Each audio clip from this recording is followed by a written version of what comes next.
사무엘상 9장 11에서 27절 말씀입니다. 그들이 성읍을 향한 비탈길로 올라가다가 물 기르러 나오는 소녀들을 만나 그들에게 묻되 선견자가 여기 있느냐? 하니 그들이 대답하여 이르되 있나이다. 보소서, 그가 당신보다 앞서갔으니 빨리 가소서. 백성이 오늘 산당에서 제사를 드리므로 그가 오늘 성읍에 들어오셨나이다. 당신들이 성읍으로 들어가면 그가 먹으러 산당에 올라가기 전에 곧 만나리이다.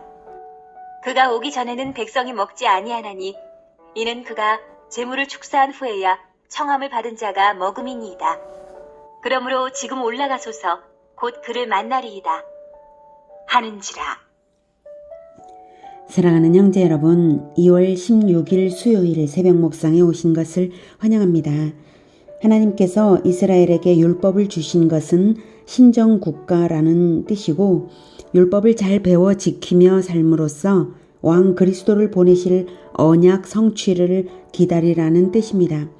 그래서 그리스도의 정치적 대리자와 그리스도의 종교적 대리자가 연합하여서 이스라엘을 다스리는 체제로서 그렇게 출발한 것이 바로 출애굽기, 레위기, 민수기에 잘 나타나 있습니다. 왕 그리스도를 보내실 언약은 창세기 3장 15절입니다.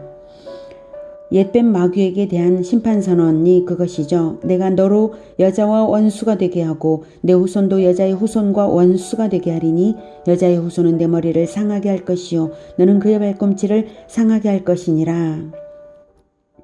이것이 곧 그리스도의 백성들에 대한 구원이 되게 하신 것이므로 여자의 후손 그리스도가 오시는 것을 기다리며 마귀를 대적하는 것이 바로 그리스도의 백성의 사명입니다. 하나님은 선언하신 말씀을 전혀 오차 없이 반드시 이루시는 분이시므로 아무리 오래전의 선언이라 할지라도 결코 잊으시는 법이 없으십니다. 오히려 바로 이 선언이 하나님의 모든 언약들을 하나로 묶는 최초의 구원 언약이므로 여자의 후손 언약을 이루시기 위하여 역사를 한결같이 이끌어 가시는 하나님이십니다. 본장은 바로 그러한 하나님의 이끄심이 치밀한 섭리로 진행되는 것을 보여주고 있습니다. 10절까지에서는 베냐민 지파의 사울이 첫 왕으로 선택된 자인데요. 사무엘과의 만남을 유도하시기 위해 잃어버린 암나귀들을 찾으려는 목적으로 사무엘에게까지 오도록 인도하신 과정이 나왔습니다. 이제 11절부터 13절까지 읽었는데요. 그들은 사울과 사환이 성읍을 향해 가다가 소녀들에게 묻죠. 그래서 12절에 오늘 산당에서 제사를 드림으로 이제 그가 오늘 성읍에 들어오셨나이다 이렇게 대답을 듣습니다. 오늘 산당에서 제사를 드림으로 해서 산당은 문자적으로 높은 장소라는 뜻이고요. 우상숭배 장소이기도 했으나 당시 실로의 성소가 블레셋에게 회파당하고 언약궤를 빼앗긴 사정에서 산당에서의 제사는 불가피했을 것입니다. 그가 오늘 성읍에 들어오셨나이다. 이것은 당시 사무엘이 베델, 길갈, 미스바, 라마를 순회하면서 백성을 다스렸기 때문에 직무상 라마를 떠나 있을 때가 많은 것이고 제사에 맞춰 돌아온 것이죠. 14절부터 계속 보겠습니다. 그들이 성읍으로 올라가서 그리로 들어갈 때에 사무엘이 마침 산당으로 올라가려고 마주 나오더라. 사울이 오기 전날에 여호와께서 사무엘에게 알게 하여 이르시되 내일 이맘때에 내가 베냐민 땅에서 한 사람을 내게로 보내리니 너는 그에게 기름을 부어 내 백성 이스라엘의 지도자로 삼으라. 그가 내 백성을 블레셋 사람들의 손에서 구원하리라. 내 백성의 부르짖음이 내게 상달되었으므로 내가 그들을 돌보았노라 하셨더니 사무엘이 사울을 볼 때에 여호와께서 그에게 이르시되 보라, 이는 내가 네게 말한 사람이니 이가 내 백성을 다스리리라 하시니라. 하나님께서 이미 하루 전에 사무엘에게 말씀해 두셨어요. 사울이 온다고요. 16절에 보면 그에게 기름을 부어 내 백성 이스라엘의 지도자로 삼으라 라고 하셨죠. 이스라엘은 율법에 따라 제사장에게 거룩한 기름 관유를 부어서 거룩히 구별하고 하나님만을 위해 쓰임받는 자로 세우게 하셨는데요. 이제 왕이 될 자에게도 기름을 부으라고 하십니다. 그래서 왕은 대제사장, 제사장적 대제사장과도 같은 그런 동등한 지위에 있다고 하는 것을 알 수가 있습니다. 기름을 붓는다는 것은 성령을 받는다는 의미이고요. 또한 그리스도가 기름을 부음받은 자라는 의미인 것을 생각할 때 제사장, 왕은 곧 그리스도의 대리자로 세워진 하나님 나라의 대리 통치자를 의미합니다.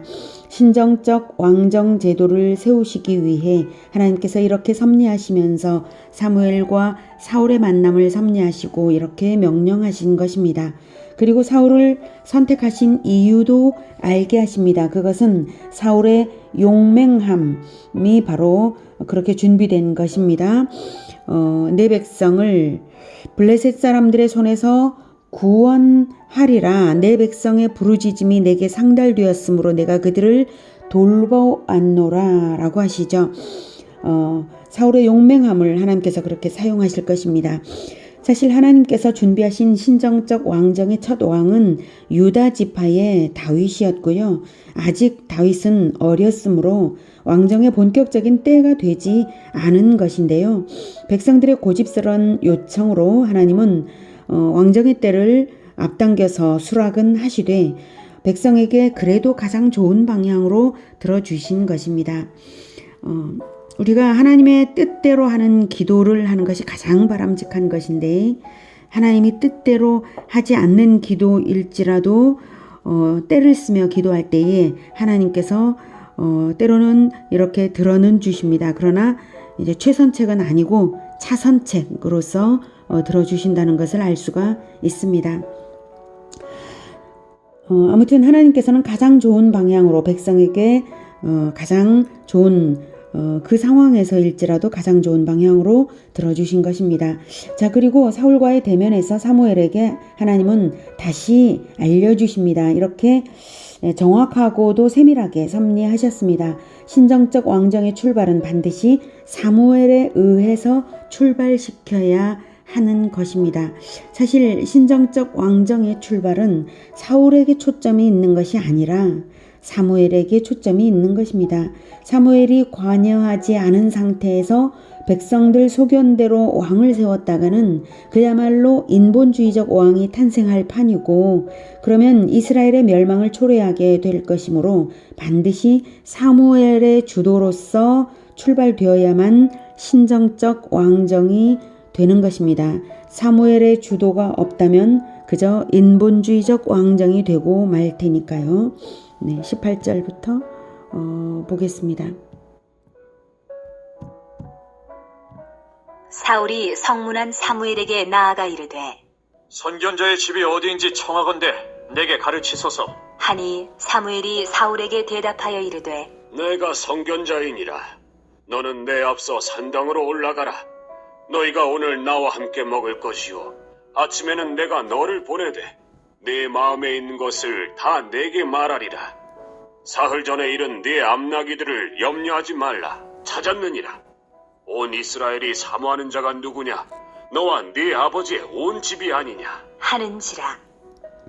하룻밤 동안은 교제를 하여서 이제 내일 보내겠다고 하는 것이고요. 19절에 내 마음에 있는 것을 다 내게 말하리라는 이제 이미 나는 다 알고 있다 네 마음을. 그래서 사흘 전에 잃은 내 암나귀들을 염려하는 것도 다 안다.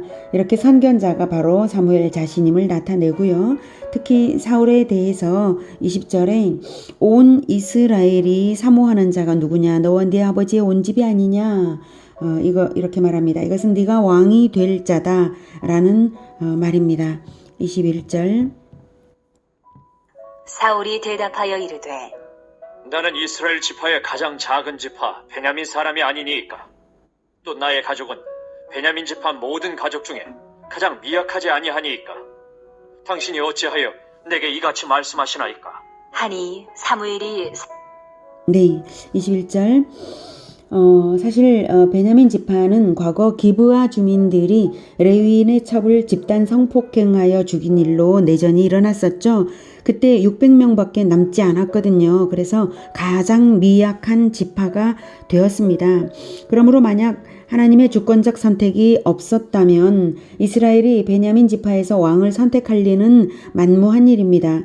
하나님은 가장 작은 지파에서 첫 왕을 주권적으로 선택하심으로써 가장 약한 지파를 강화시켜 주시고 계신 것입니다. 22에서 24절. 사울과 그의 사환을 인도하여 객실로 들어가서 청한 자 중 상석에 앉게 하였는데 객은 30명 가량이었더라. 사무엘이 요리인에게 이르되 내가 네게 주며 네게 두라고 말한 그 부분을 가져오라. 요리인이 넓적다리와 그것에 붙은 것을 가져다가 사울 앞에 놓는지라. 사무엘이 이르되 보라, 이는 두었던 것이니 네 앞에 놓고 먹으라. 내가 백성을 청할 때부터 너를 위하여 이것을 두고 이때를 기다리게 하였느니라. 그날에 사울이 사무엘과 함께 먹으니라. 네, 사무엘은 하나님께 지시하심을 받았으므로 귀중한 대접을 해드리기 위해서 이미 준비되었었고요. 가장 좋은 부위의 고기를 따로 두었다가 대접을 합니다. 지금까지는 사무엘이 이스라엘을 다스리는 최고 지도자였으므로 사무엘이 겸손한 마음이 없었다면 사울을 세워 왕이 되게 하는 것이 못마땅하게 여겨졌을지도 모를 일입니다. 그러나 사무엘은 조금도 틀림이 없이 하나님의 지시에 최선과 정성을 다하여 순종하는 모습입니다. 최고 지도자였던 사무엘이 이제는 신정적 왕정 시대를 여는 징검다리 역할을 하고 있는 순종의 모습입니다. 사무엘은 실로 순종으로서 제사한 진정한 지도자였습니다. 25절.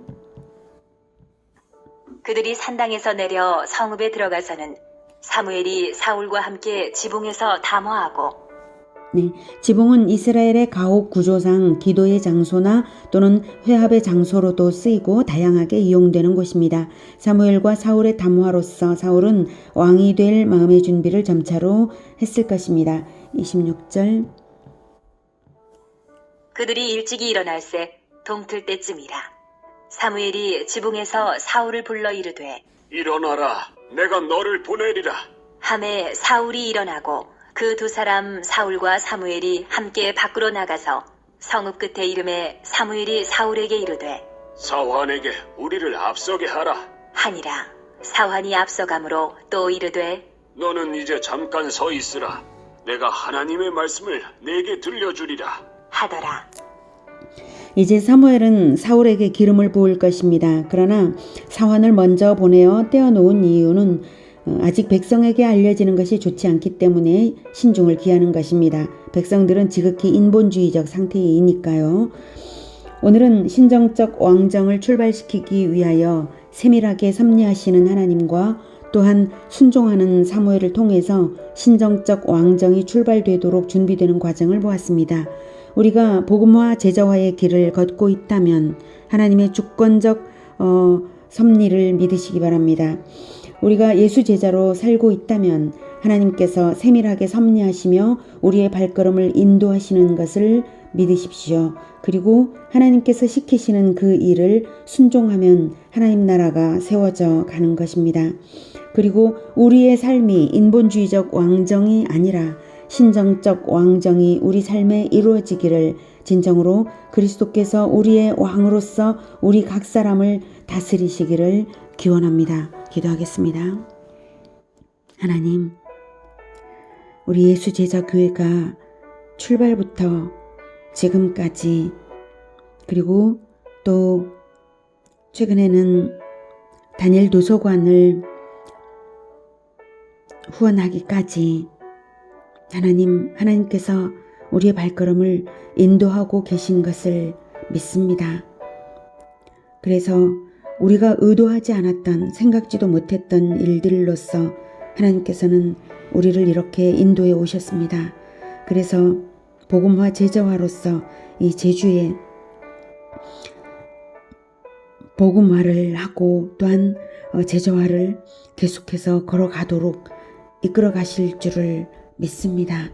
하나님, 지금까지 이루어 놓은 것들보다도 훨씬 더 큰, 그리고 훨씬 더 알찬 신정왕국과도 같은 그러한 하나님 나라가 세워지게 하여 주시옵소서. 주님께서 늘 인도하시는 대로 우리가 순종될 수 있도록 성령의 충만함을 부어주시기를 또한 간절히 원하며 늘 주님만을 진지하게 믿는 우리의 마음 붙들어 주시옵소서. 예수님의 이름으로 기도드립니다. 아멘.